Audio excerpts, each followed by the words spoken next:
online, on the TuneIn app, and on your smart speaker. Play Shock Radio. This is the sound of Salford. Shock Radio News. Good evening, it's just gone 6 o'clock, and this is the Shock News Show with Alfie Mulcahy, Alfie Garner, and Noah Buckingham Reid. Israel's military says it has arrested 4 Hezbollah militants who broke conditions of a ceasefire deal. They were reportedly in an off-limits area. Israel has put a curfew in place banning people in North Lebanon looking to return home to the south until tomorrow morning. Meanwhile, Israel has told the International Criminal Court it will appeal against arrest warrants issued for Benjamin Netanyahu and Yoav Gallant. The Prime Minister and former Defence Minister have been accused of alleged war crimes and crimes against humanity. 2 people have been charged after a baby boy was found unresponsive at a home on the Wirral. Clevy and Valda Prajani have been accused of causing grievous bodily harm and wounding with intent in the Seacombe area. Kemi Badenoch has criticised Labour for scrapping the Rwanda asylum scheme. The Conservative leaders set out her 5-point plan to address immigration, including a strict cap on the number of migrants entering the country. It looks like cats and dogs across the UK are going to be treated this Christmas. Waitrose has seen a 964% rise in the number of seasonal snacks, food and toys purchased recently. Well, this is the Shock News Show, and we are starting with that big story today about the new ceasefire in Lebanon. Here's what Prime Minister Keir Starmer had to say earlier on today. The ceasefire announced in Lebanon is long overdue, but demonstrates that diplomacy can succeed even in the most challenging of circumstances. We must seize this opportunity to build trust, de-escalate tensions, and push for a wider ceasefire. So the main point is that Israel has imposed a curfew forbidding people to cross to the south of the country, and that's in place until 5 a.m. UK time. It'll see a 60-day halt to the fighting in the area, and in a statement on X, formerly known as Twitter, whoever is south of the Little River is to remain where they are, and whoever is north is prohibited from moving south. I am joined by Noah and Alfie today. What have you heard about this story so far today, guys? So it's about a real start to potentially ending the war in the Middle East. It's been brokered by the US and France, and it has been overlooked by them. US was the main broker. France will overlook it over the next 60 days. But what it also means is there's potential now for a further escalation in Gaza, because there's now more resources able to go over to the Gaza Strip. The war in Lebanon has been happening, or against Lebanon, has been happening since Hezbollah attacked Israel following the October 7th attack in Israel from Hamas. And then it'll keep going on and on. 60 days, it doesn't necessarily mean a permanent one. The hope is that it will turn into a permanent ceasefire in the near future. Whether it does or not, we'll obviously have to wait and see. Well, I think this is obviously an interesting story. I think it's a big development, but it's also a sign that diplomacy can work when we're talking about these big sort of geopolitical issues, that we find that diplomacy can work. And maybe it's a stretch from the Biden administration on the way out, that this is a way that they can leave a legacy of being able to fix issues in the Middle East. So I think it's definitely a step forward. And I think the big question next will be, how does it potentially cause a knock-on effect? And if we can get to a permanent ceasefire in Lebanon, then what does that mean for the rest for the future? Yeah, well, we heard from Joe Biden earlier today, and he said that his hope is that over the next few weeks and months that a similar deal is brokered in Gaza, and that both of these deals will lead to lasting peace in the region. We've also heard today from David Lammy. You would expect us to be supporting the LAF as they try and secure the south, and we want to be in a situation where Lebanese can move back south and Israelis can move back north, and we see the end to fighting and gunshots and the death toll that we've seen, particularly of civilians. So it's been a really hard deal to get this over the line, and obviously the situation in that region is so volatile at the minute. Any change to the arrangement is going to cause huge knock-on effects. How do you guys see this affecting the situation in Gaza and in the Middle East as a whole going into the future? Yeah, I think it sets a precedent for how potentially these deals could be brokered and how we can negotiate with these militant groups. So if we found a way to find a middle ground on between Israel and Hezbollah. We've seen that the Lebanese army is expected to deploy 5,000 troops to the south under the agreement. So it looks like potentially with the PA, Palestinian Authority, which are the official governing body over Hamas in Palestine and in Gaza, this could potentially see a way where they might be able to see a path for troops from PA or troops supporting PA to move in and for a sort of a gradual approach to be taken. Whereas we've seen that we have quite polarised sides where some people want an immediate ceasefire in the land given back. We've seen propositions of two-state solutions, but I think this has shown a real diplomatic step where it's possible that in the Middle East, diplomacy can be used to bring peace to the region. And that's another thing, though, is that there's so many different solutions to ending the wars in both Gaza and now in Lebanon. But what it means is a 6-day halt. It doesn't mean it's permanent, but it also means that there could be a further increase in the fighting in Gaza because there's now more resources that Israel can send. Does it mean that? Not necessarily, but it does have that worrying question of, okay, we've sort of halted the fighting now. Will it continue? Will it not? Will it potentially raise a discussion for further ceasefires in the Gaza Strip? The important bit for Israel is that it holds off any threat or any sort of fears over Iran getting involved in a bigger way than they have already.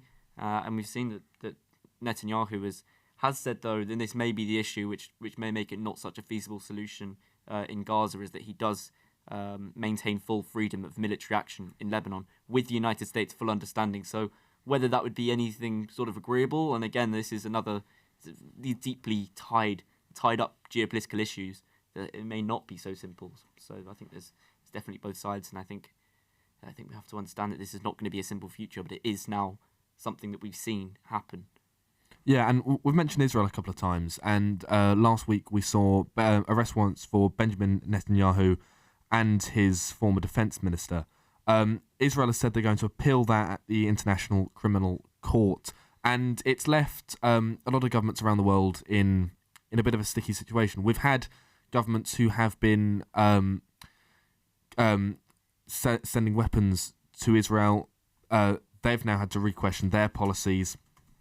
But even the traditional more progressive parties, they're still in this really sticky situation with their own party supporters as to whether they continue supporting a two-state solution or whether they go down a more sort of militant pro-Palestine vise. We've heard also from Joe Biden, the US, of course, crucial to any arrangements in this part of the world. Here's what he had to say. We're determined this conflict will not be just another cycle of violence. And so the United States, with the full support of France and our other allies, has pledged to work with Israel and Lebanon to ensure that this arrangement is fully implemented. And during the election campaign, we heard really quite strong things from both Trump and from Harris about how they'd deal with the situation. Guys, do you think we'll see a shift in the way the US is treating that region under Trump? There's a potential shift, but again, Trump hasn't exactly been clear on what he wants. He has said that he is a supporter of Israel in his speeches, but he hasn't made it clear whether he wants a two-state solution, whether he just wants Israel to take back the land, or whether he wants just to allow the war to keep going further and further. But what we have seen is a constant battle and a constant argument between both Democrats and Republicans on how to resolve this issue in Gaza. Is it a ceasefire? Is it a two-state solution? Or is it a case that Israel takes the land that it's won and potentially any further land in the Gaza Strip and elsewhere in the Middle East? But for Israel, this is a really important time to broker with both the Democrats and, more importantly, with the Republicans to keep the relations high, because for Israel, this is a really important point for the US, because at the moment, the Israeli Prime Minister can't go to a lot of places because of the US won't, and so he has to keep that relationship with the US really strong. Well, I think Trump, his election will come. I mean, we've said he's not been clear on it. I don't think he's been clear on much, and that's why there's been such a sort of throw up in the world of geopolitical tension and the way that US are so heavily involved, and we could see a move back to isolationism. So there's propositions and fears about a Trump coming back in, which could potentially now threaten the Middle East and the situation there. But I think there is potential that we do see the wanting of an end here, and potentially now with the example set by the Democrats or by the US in general, that there is a proposition which they can do successful diplomacy in the Middle East. And I don't see why Trump would not take that solution if he thought it'd be the quickest solution to an issue which was draining funds from the US military. And that's a really interesting point. Trump's campaign around solving, as he kept saying, the Middle East, it's been pretty much entirely based on rhetoric with no real policy idea laid down there. We're going to move a little bit closer to home now and talk about Lucy Letby. So today we've heard that Lucy Letby's father threatened a hospital boss whilst angry in meetings. So this has come out of an inquiry that's ongoing at the minute. Toby Chambers is a former chief executive of the Countess of Chester Hospital Trust, and he's said in this inquiry today about the conduct of Lucy Letby's father. She's currently serving 15 whole life sentences for the murders of 7 babies and the attempted murders of 7 others. We saw earlier this year that she tried to appeal some of those convictions, and now we've heard today that her father's been getting involved on her behalf as well. It's definitely, a case which has sort of gripped the nation since it happened, and I think this Thirlwall inquiry, since it's been in action, has sort of raised a lot of these issues, and a lot of these issues we're finding are sort of inherent in the NHS, inherent in some of these hospitals, rather than these sort of personal issues or these personal evil people which have been targeted out.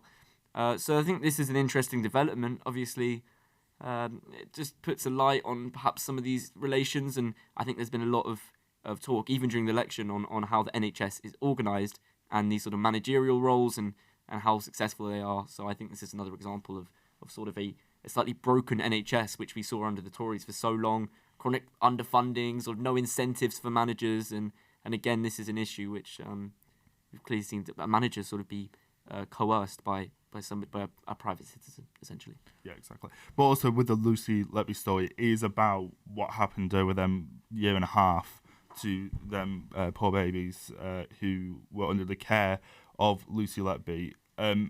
In this, it's about finding out the failures of both the NHS, but also why it happened in the first place. It was angry threats made in that meeting.